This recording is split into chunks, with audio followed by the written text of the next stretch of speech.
It started with the wrong door. Rain hammered the windshield as Valerie gripped the wheel tighter, her hands stiff with stress. In the passenger seat, Harper's foot twisted against the seatbelt, her little sneaker banging rhythmically against the glove box. Her fingers trembled in her lap, not from fear, but frustration. At 9, Harper knew better than to cry. She only did it when it counted. "This is it?" Valerie asked, pulling into the cracked parking lot of Sycamore Hills residential home. "This is where they said the day program would be." Harper didn't answer. She just stared out at the building. Brown brick, faded white letters, a ramp with chipped railings leading to a wooden porch, a single oak tree bent sideways in the wind.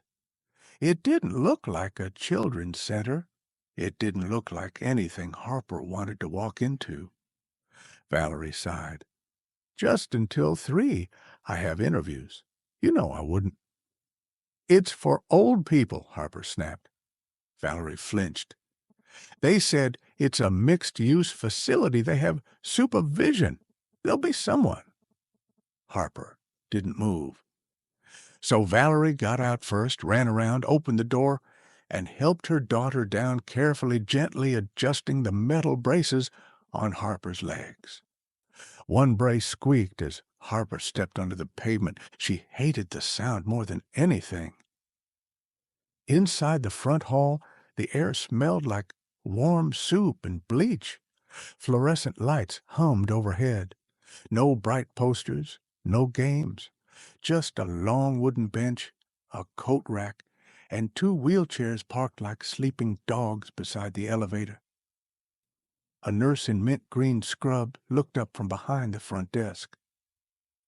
I think we're supposed to check in," Valerie said, voice too high. The nurse frowned. "You're with the placement? We weren't told a child was coming." "She's 9, Valerie said quickly. "It's just for the day." Before the nurse could answer, a voice boomed from the hallway behind them. "She cannot stay here." A woman in her 50s, sharp shoulders, black blazer, clipboard in hand, stepped into the room like she was stepping onto a courtroom floor. "We don't have liability clearance. This is a senior medical care center, not a babysitting stop." "I was told by—" Valerie began. "Whoever told you was misinformed." The woman's eyes dropped to Harper. "We don't have the staff, and we don't have the time." From the corner of the lobby, a wheelchair rolled forward with a soft whir. "I have time." An elderly woman with a snow-white bun and sky-blue cardigan rolled into view, a sly smile curling at the edge of her lips. "You always have time when you're too old to make excuses." "Mrs. Hargrove," the director said with exasperation. Yes, former owner. Not your problem anymore. But I still know where the extra juice boxes are, and I've got more sense than your whole board combined." She turned to Valerie. "Go. I'll watch her. I may be 90, but I've outlived every rule in this building." Valerie blinked. Harper stared. The director scowled. "This is not your authority anymore, Evelyn." "It's not your porch either, Emily." Evelyn tapped her chair arm. "Let her stay. For one day." There was a silence, electric and tense. Finally, Valerie knelt, her voice low, tight. "You okay if I leave you, Bug?" Harper didn't look at her. She looked at Evelyn, then nodded once.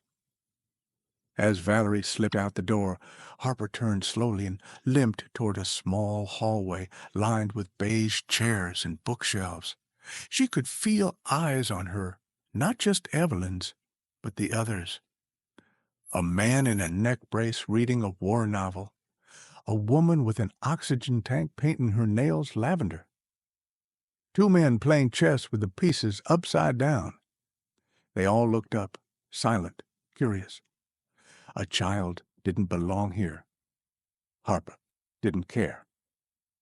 She found the most solid wall, lowered herself onto the floor, pulled out a pencil and her sketch pad, and ignored the room like she'd learned to ignore everything else. But the silence that followed was heavier than she expected, and from the way Evelyn Hargrove kept watching her with interest instead of pity, Harper knew something strange had begun. The first thing Harper did was kick over a planter. Not out of anger, not exactly. The terracotta pot had been sitting crooked on the back porch, holding nothing but dry dirt and a dead stem. She barely nudged it with her foot brace, but it toppled fast and hard, spilling soil across the wooden planks like ash. From inside, a loud "Hey!" barked through the screen door. Harper froze, then turned. An older man, wiry, tall even while hunched, with skin like dry parchment and wild gray hair, stood in the doorway. He had a half-eaten banana in one hand and a stained crossword in the other. His name tag read, T. Howard, in thick black letters. "You break it, you buy it," he grunted. "It was already dead," Harper muttered. "So are half the people here, kid. Doesn't mean you knock us over." Behind him, a soft chuckle came from a nearby recliner. "She's got some kick to her," a voice said, an older woman, bald, with hoop earrings and the kind of lipstick that dared people to underestimate her. "Better than that last therapy puppy we had." "That thing peed on my knitting bag," said someone else. Harper blinked. She was surrounded. 4, maybe 5 residents were scattered across the wide room, now watching her like she was a wild animal that had wandered into their den. "Don't worry," Evelyn Hargrove said, wheeling slowly into the middle. "She's not dangerous. Just out of place, like all of us, once." "I didn't ask to be here," Harper said. "I don't even belong." "Neither did I," said T. Howard, settling into a squeaky chair. "Came here for a month after my surgery. That was 6 years ago. Welcome to the club." That night, Harper couldn't sleep. She'd been given a cot in a side room, next to a wall lined with faded photos, women in nursing uniforms, men holding baseball trophies, ballroom dancers with perfect hair. It wasn't a child's room, no toys, no nightlight. But Evelyn had left her a soft blanket that smelled faintly like lavender and vanilla wafers. At 2:14 a.m., Harper heard it. Thump, clink, scrape, tap. She crept out into the hallway, past the quiet hours sign taped to the wall with masking tape, toward the source of the sound, the far end of the building where the old physical therapy room sat unused. And then she saw it.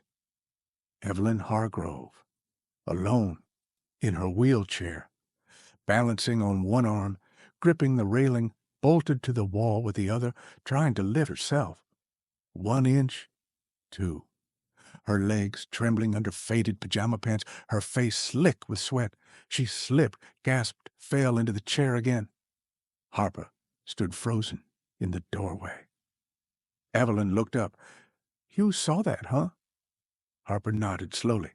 Evelyn smiled, not with embarrassment, but with pride. "Tomorrow," she said, voice raspy, "you help me get back up." Then she added with a wink, "Fair's fair. I let you in." The second day started with orange juice in a paper cup and silence from Harper's mom.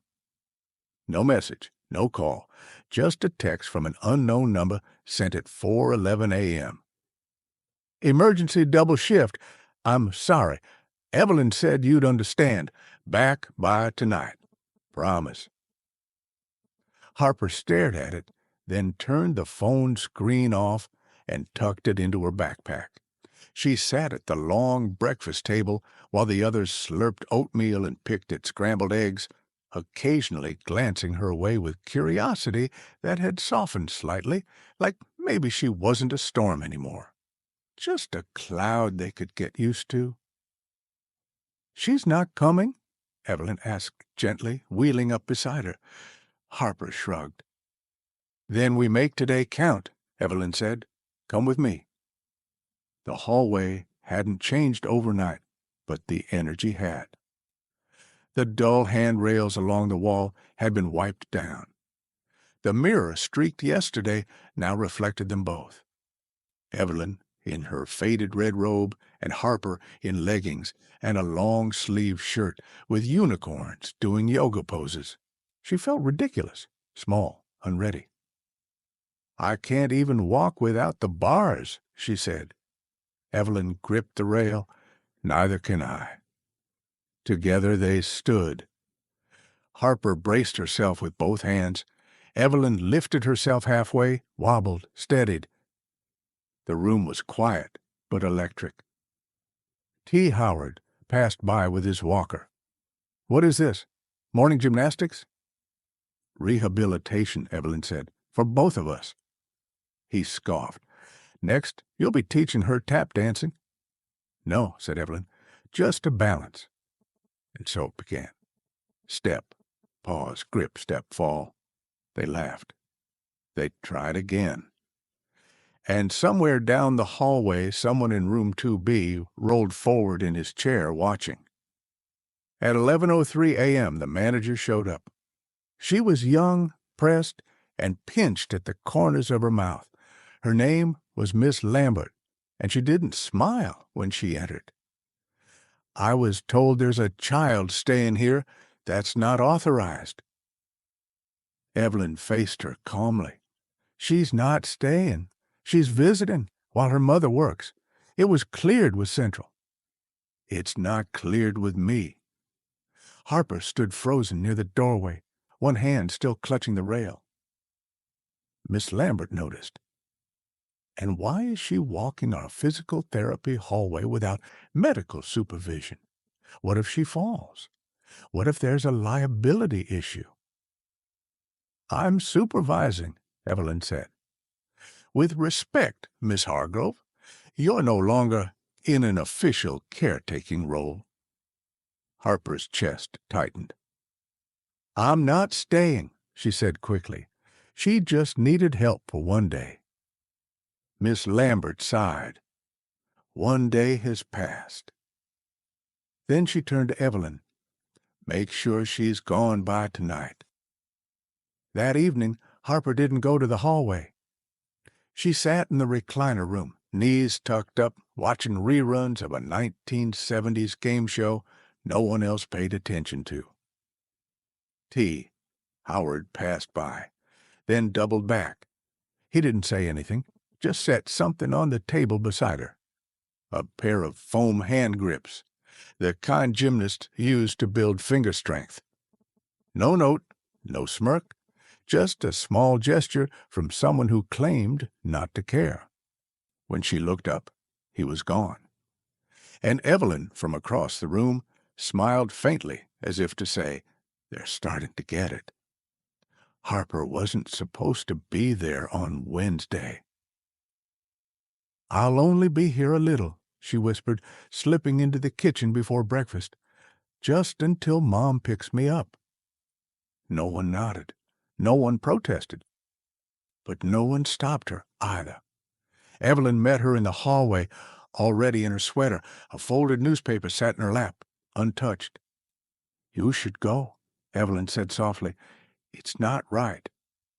"I can't. Not yet." Harper lowered her voice. "We haven't finished." Evelyn blinked once, then handed her a scarf. "Then let's begin." They didn't go to the gym, just the wide, sunlit corridor with metal rails. Harper stood between them, clutching one rail, her crutches leaning against the wall. Her legs trembled, but not from fear. Evelyn stayed beside her, hands hovering. "Half step. Just one," she said. then rest. Harper bit her lip and moved. Left foot, dragged it. Right foot, held breath. The hallway was silent except for the quiet squeak of her sneakers. Someone was watching. From the edge of the corridor, a tall man in a motorized wheelchair sat like a statue. He didn't speak, just observed. His nameplate read, Donnelly, Coach, Gym Rehab, retired. When Harper reached the end of the rail, he rolled forward. You're the one who knocked down the tray of forks. Harper flushed. Yeah, sorry. He stared. You have balance issues. Evelyn stepped forward, cautious. She's trying. He looked at her. And so are you. Then he rolled back and left. At lunch, no one mentioned him, but someone had moved a foam mat into the lounge and taped a paper sign. Training in progress, keep off if you can't clap. That evening, Harper sat on the steps outside, legs heavy, scarf twisted in her lap. Evelyn joined her, wrapped in a blanket. He watched you today, she said. Harper nodded. Did I do bad? No. You reminded him what movement feels like. A pause. You reminded me, too. Inside, music drifted from a record player, the kind only old people owned. But it sounded new, alive. By Friday, there was a pattern. By 9 a.m., Harper was already in the hallway, backpack slung on the chair, crutches propped against the kitchen wall. Evelyn poured tea like she hadn't been waiting.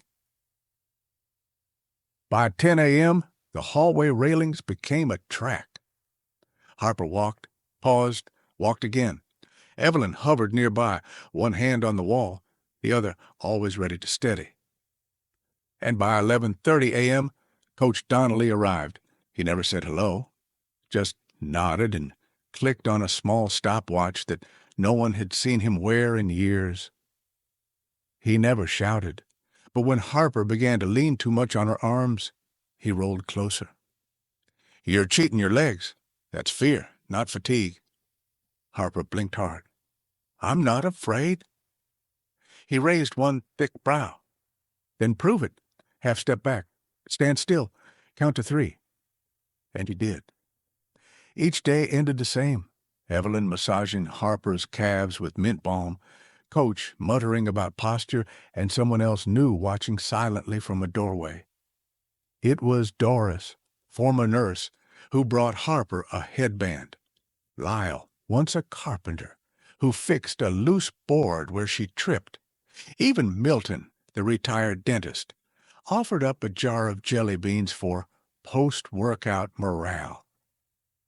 The house was changing. So when the director showed up that afternoon, clipboard in hand and heels echoing down the hallway, the quiet cracked. This isn't licensed for physical therapy, she said, eyes on Donnelly.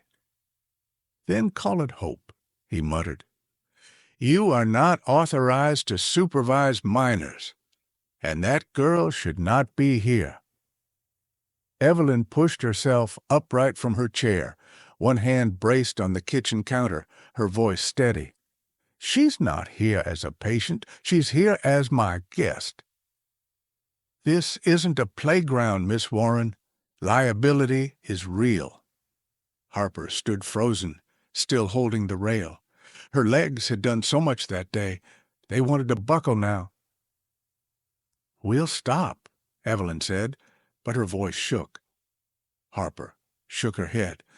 No, please, I didn't hurt anything. I didn't break anything. That's not the point, the director snapped. Then a voice from the far room. She fixed something. It was Doris. Standing tall with her cane, she pointed at Harper. She made us remember what it feels like to fight for something, even if it's just one more step. The director looked around. 10 pairs of eyes met hers, not defiant, just alive. She sighed. She leaves Monday. That's final." Then she walked out. That night, Harper lay on a pull-out couch in Evelyn's room, staring at the ceiling. "I didn't mean to cause trouble," she whispered. Evelyn reached over and took her hand. "You didn't cause it. You reminded them of something worth protecting." Outside, under the porch light, Coach Donnelly unrolled an old blueprint. Parallel bars. Plans for a balance beam. He wasn't done yet. Saturday morning felt wrong from the start. Harper woke up early expecting quiet, but found Evelyn's room already empty. The hallway echoed with voices, soft footsteps, and a smell she didn't recognize. Fresh paint. She hobbled toward the kitchen and stopped. The living room had been rearranged, furniture pushed to the walls, the middle cleared. Doris stood near a fold-out table, ironing what looked like bright red fabric. Lyle was screwing new braces onto the bottom of wooden planks. Milton sorted rows of jelly jars, not for eating this time, but for holding screws. "What's going on?" Harper asked, eyes wide. Coach Donnelly looked up from the middle of the room where two long wooden rails, new ones, were being measured and placed. He didn't smile, but his voice was softer than usual. "We figured if you're going to walk through this house, it ought to be ready for you." Harper blinked. "But I'm supposed to leave on Monday."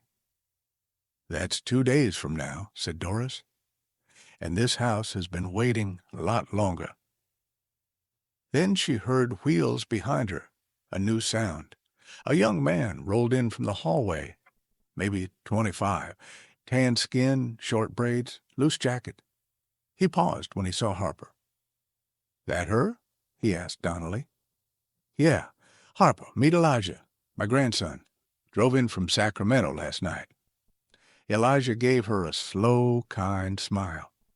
"He's been calling me all week about you." "I didn't know he had family," Harper whispered. Donnelly grunted. "She thought I grew out of a mossy chair." Elijah wheeled closer. "I was a coach once, too, before the injury. Don't worry, I'm better at encouragement than Grandpa here." For the next 2 hours, Harper moved from rail to rail, testing the new setups. Elijah held a stopwatch. Doris clapped at every second pass. Lyle adjusted screws and called her kiddo. Milton handed her a grape jelly bean when she almost gave up. And Evelyn stood by the window, quiet, watching, one hand steadying her hip as she leaned forward. At noon, the doorbell rang. It was Harper's mother. Tired, arms crossed, clearly expecting trouble, she stepped inside, saw the rails, the people, the tools, and said nothing. Until Harper turned and said, "Mom, I want to stay one more day." The silence was thick. Then Evelyn said, "I'll take full responsibility." Her mom looked at Harper. "Are you safe?" Harper nodded. "I feel strong here." It wasn't an answer she expected, but it was the only one that mattered. She gave a slow nod. Then one more day. That night, Evelyn sat with Harper again, brushing the girl's hair with slow, practiced hands. "I didn't know people could change in 2 days," Harper said. Evelyn smiled. "They don't. Not usually. But sometimes, when the right person walks in the door, change starts before they even speak." They arrived early. It was Sunday morning, and the local community center, usually quiet, buzzed with folding chairs, camera phones, and squeaky gym shoes. The Inclusive Movement Showcase was mostly small-town stuff. Middle schoolers performing with ribbons, teens in wheelchairs doing synchronized routines, and toddlers in tiaras waving at their parents. Then Harper's name was called. She stepped onto the mat in silence, her crutches left at the edge like forgotten tools. Her balance was shaky, but she held her posture. Across the front row, Evelyn sat straight in her chair, a silk scarf tied at her neck, hands clenched so tight, the skin blanched white. Coach Donnelly was still. No stopwatch, no notes, just watching. Harper took 3 steps forward, paused, then leapt. Barely a hop, but it was hers. She moved through a series of practiced motions, slow turns, a near tumble caught by instinct, a final stretch with arms raised. No music, just the sound of her breathing. And then the room exploded. Applause surged, not polite, not supportive, real full-throated cheering from strangers, from kids, from elderly hands clapping harder than they had in years. The director from the home stood at the back, arms crossed, but even she blinked faster than usual. Later, when the event wrapped up and the medal hung a little crooked on Harper's neck, a boy in a wheelchair rolled up and simply said, "You made me want to try." She smiled. That's all I ever wanted. Outside, the group reconvened. Evelyn, in her lap, held a folded paper in her hands. "What's that?" Harper asked. Evelyn passed it to her. "Coach's plans, the ones he drew on the porch. We're not waiting anymore. Monday morning, we build." "But the director—" "She can't stop a movement," Donnelly said, standing behind them. "Not one that already started walking." As they loaded back into the van, the sun dipping low, someone inside the community center adjusted the event's bulletin board. "Most inspiring performance, Harper Green, the Meadowview crew." Epilogue. The house didn't go back to quiet. Not really. By fall, the balance bars were installed. By winter, a donation came from the town council to renovate the old rec room. By spring, other kids joined Harper once a week for what they called Motion Club. Donnelly called it training. Evelyn called it proof. And one afternoon, long after the last child had gone home, Evelyn wheeled herself to the porch. She watched Harper walk alone down the driveway, slower than usual, not limping, just strolling, like any girl with nowhere urgent to be. What part of this story moved you most? Would you have helped her too, or stayed silent? Tell us in the comments. We read every story you share.